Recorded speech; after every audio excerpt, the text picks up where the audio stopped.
Chers amis, est-ce que vous vous souvenez du défi Réalise ton rêve avant Noël? J'ai échoué.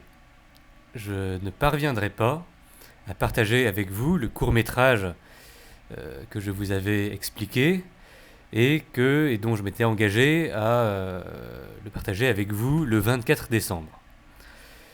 Je vous prie de m'excuser, je vous donnerai les raisons de cet échec tout à l'heure, mais d'abord, je voudrais en profiter pour vous dire ce que je vais quand même partager avec vous et aussi en profiter pour vous donner quelques petites réflexions personnelles sur l'échec. Parce que quand on crée, à moins d'être un super-héros, l'échec c'est quelque chose dont on fait l'expérience souvent. D'abord, qu'est-ce que je vais tout de même partager avec vous? Je vais essayer, quand même, et j'ai déjà un tout petit peu commencé, mais c'est un petit peu difficile, de faire une vidéo musicale. C'est-à-dire, je compose une toute petite chanson, et puis je fais un petit clip. Voilà. Avec les maigres moyens qui sont à ma disposition aujourd'hui, je pense que c'est encore faisable. Donc là, on est le 13 novembre, j'ai déjà fait quelques petits trucs. Normalement, le 24 décembre, je pourrais partager avec vous un clip musical. Avec, quand même, pour thème, le nom. Et maintenant, parlons d'échec. Je voudrais juste qu'on parle un tout petit peu de ce lieu commun qui consiste à dire que quand on échoue, ce n'est pas grave parce que c'est de l'expérience. Et la première fois que je me suis mis à penser un petit peu différemment, c'était quand mon ami Yann Parizeau, formidable improvisateur parisien, allait voir ses spectacles, m'a parlé pour la première fois de Keith Johnstone, pour encore revenir à cet illustre auteur. Parce que dans sa philosophie, le créateur, et plus précisément l'improvisateur, doit constamment repenser son rapport à l'échec pour sortir du jugement, pour ne pas le considérer comme un facteur limitant. En effet, la première réaction, la réaction la plus négative qu'on pourrait avoir face à un échec, c'est « ça veut dire quelque chose de moi ». Peut-être que si j'ai échoué, c'est que ce n'était pas pour moi. Évidemment, c'est tout à fait nuisible de penser ainsi. Je ne vais pas perdre votre temps à expliquer pourquoi, parce que, évidemment, on sait tous, vous savez, la fixed mindset versus la progress mindset. Réussir signifierait persister, tout simplement. Le danger, avec cette philosophie, c'est de tomber dans ce que je disais tout à l'heure. Je viens d'échouer, mais tant mieux parce que ça me rend plus fort. J'aurais plutôt tendance à penser que les cas où un échec nous rend réellement plus fort sont extrêmement rares. Vouloir tirer de façon systématique une leçon de chaque échec, c'est une autre façon, en réalité, de ne pas admettre cet échec. Et ainsi, c'est continuer à lui accorder une importance qui est susceptible de nous limiter. Évidemment, notre inconscient, notre corps, comme disent les comédiens, apprend toujours. Ça, c'est évident. Mais je crois que vous serez d'accord avec moi si je dis que la plupart du temps, si je dois intensément réfléchir pour déterminer quelle leçon à retenir de tel échec, c'est probablement qu'il n'y a pas de leçon à en retenir. Toutes mes excuses si vous trouvez un faux raccord, problème de batterie. Je disais ainsi que les occasions de tirer leçon de nos échecs sont, à mon avis, assez rares, et que la meilleure façon de dédramatiser l'échec, pour en être moins atteint et ainsi pouvoir créer sans peur d'être jugé, est d'accepter l'échec sans aucune contrepartie. Maintenant, pourquoi ai-je été à ce point retardé dans la réalisation de ce projet, et qui fait que je ne pourrais finalement pas faire ce court-métrage? Parce que j'ai eu concrètement 5 semaines de retard sur les 8 semaines, et en 3 semaines, tout simplement, ça n'aurait pas été possible d'avoir une équipe aussi complète, une équipe d'acteurs également, un script aussi peaufiné. Ça n'aurait pas été possible d'avoir tout le matériel professionnel dont j'aurais eu besoin. Bref, ça aurait été un court-métrage beaucoup plus amateur. Et ça, j'avais pas trop envie. Ce qui s'est passé, c'est que là où je peux louer du matériel à l'université, c'est dans le sous-sol d'un bâtiment. On y accède par une petite porte, quoi. Et il y a un technicien qui nous accueille et auprès de lui on voit l'inventaire et en fonction de nos besoins il nous aide à choisir le matériel qui est le plus approprié pour notre projet. Et donc il y a à peu près 6 semaines maintenant, je suis descendu, j'ai frappé à la porte, je me souviens que la porte s'ouvre et là, plus rien. Je me réveille avec une sorte de... pas de nausée, mais comme une espèce de bourdonnement, vous voyez, dans ma tête. Et je constate que je suis dans une salle assez petite, assez nue, qui résonne un petit peu, et qu'il y a un policier en face de moi. Donc là, je me dis, quid, si je me souviens juste d'être allé voir le technicien, ensuite plus rien, donc j'ai probablement fait un malaise. Je devrais peut-être plutôt être à l'hôpital. Bref, le mec, très courtoisement, je dois dire, commence par me demander des questions, enfin si c'est bien, je suis bien Richard Le Gall, etc., français, bidule, étudiant à l'université. Une fois que c'est fait, il m'adresse une série de questions qui, à mon avis, étaient plutôt destinées à évaluer mon état mental, en quelque sorte. Enfin bref, si j'étais pas fou, quoi. Après cela, il sort, j'attends une dizaine de minutes, et il revient avec une tablette, il me montre, et il me dit I will need you to confirm that it is you.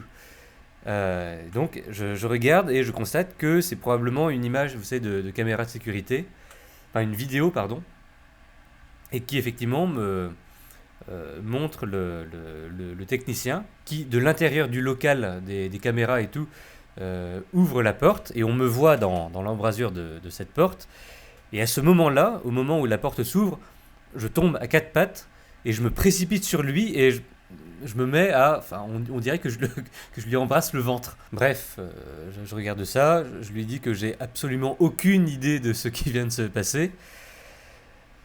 Suite à ça, je crois qu'il passe deux coups de fil, un à ma famille, un autre au conservatoire, parce que je dépends du conservatoire quand je suis ici. Et ensuite, il me laisse partir. Quand je sors, il y a une parole que prononce le policier que je trouve un petit peu étrange. Il me dit que jusqu'à l'arrivée de la police dans les locaux, je suis resté cramponné au technicien. Il s'appelle John d'ailleurs, enfin ça va rien vous dire, voilà, il s'appelle John. Tandis que le Emotional Support Dog de John était recroquevillé dans un coin sous une table basse, et qu'à partir du moment où je suis parti et que j'ai commencé à un petit peu retrouver connaissance apparemment, le chien serait tout d'un coup devenu normal, un peu comme si c'était ma présence quoi, qui l'inquiétait. Le lendemain, je retourne au local. Alors, plus dans l'optique maintenant de m'excuser et de parler avec lui de ce qui s'est passé plutôt que de lui emprunter du matériel, même si je comptais quand même emprunter du matériel. J'arrive, je frappe à la porte s'ouvre, je black out. Mais cette fois-ci, je me réveille probablement très peu de temps après, hein, moins de 2 minutes plus tard, agrippé au mec, toujours dans le local. Donc évidemment, il est en mode What the fuck, I'm going to call the police, etc. Bon, et voilà. Je suis désolé, je sais vraiment pas du tout ce qui se passe. Et là, je le vois qui commence à. Pardon, je ris parce que c'est absurde, mais c'est vraiment pas drôle du tout. Il commence à fondre en larmes et il commence à réclamer son chien, Buck. Et Buck n'est plus là. Apparemment, il a dû partir en courant. Heureusement, assez rapidement, on voit, parce que la porte du local donne directement sur des escaliers, d'où on peut voir la rue derrière, quoi. Et donc là, on voit le chien qui revient en courant. Le chien donc arrive, descend les escaliers, et dès qu'il a descendu les escaliers, je black out. Je me réveille encore une fois, et là, je suis par terre. Encore une fois, je suis à côté de John qui fait What the fuck, what the fuck, what the fuck, et encore une fois, le chien s'est barré. Mais cette fois-ci, j'ai comme sinon des sensations, du moins des sortes d'images dans la tête, un peu comme quand on vient d'émerger d'un rêve, vous voyez. Et là, j'ai l'impression que je me voyais courir sur le campus de l'université. Et bref, cette fois-ci, j'attends pas que le chien arrive. Comme John est en mode craquage nerveux, tout simplement, je pars en courant moi-même. J'entre dans le bâtiment d'à côté pour demander à un TA de garde de venir s'occuper de John, parce que je suis complètement dépassé et que je viens visiblement de faire un malaise. Et en ressortant de ce bâtiment, j'aperçois à quelques mètres de moi le chien de John qui se dirige vers le local. Et à ce moment-là, je sens que, pareil, je suis sur le point de blackouter. Et là, je fais 2 pas en arrière, et hop, la sensation disparaît un petit peu. Et je vois que le chien, lui, il s'est arrêté, il se retourne vers moi, et on se regarde droit dans les yeux. Et bon, je vais pas tourner autour du pot, alors que, de toute façon, il n'y a aucun autre moyen de mettre ça en mots. On se regarde, Et on sait à ce moment-là que, en vérité, quand on est proche l'un de l'autre, euh, l'un devient l'autre, tout simplement. Ce qui s'est passé, c'est que à chaque fois que je m'étais rendu dans le local de John, mon esprit s'était transféré dans le corps du chien, de Buck. Ce qui, quand même, dans d'autres circonstances, aurait pu m'alarmer un petit peu, mais là, en l'occurrence, ce que je ressentais surtout, c'était la déception de ne concrètement pas pouvoir aller prendre une caméra parce que John est le seul gars qui s'occupe du prêt de matériel dans le local. Et la semaine dernière, il est parti en vacances et là, j'ai pu emprunter un petit peu de matériel. Bon, tout ça pour dire qu'en raison de cette particularité que je viens de me découvrir, je n'ai pas pu avancer pendant 5 semaines. Cela dit, maintenant que je pense avoir un petit peu plus de temps, je me suis procuré un ouvrage scientifique sur les chiens et en plus qui parle d'un chien qui s'appelle aussi Buck, donc voilà, c'est l'appel de la forêt de Jack London. Et je compte le lire pour m'instruire et ainsi si je recroise le Buck, le Buck de la vraie vie, je pourrais peut-être tenter de comprendre un peu plus le mode de vie canin. Il m'intéresse beaucoup notamment de comprendre, enfin de ressentir les phénomènes de communication entre chiens et partant entre animaux. Je veux dire, qu'est-ce qu'un chien ressent vis-à-vis d'un écureuil par exemple. Ça m'intéresse beaucoup.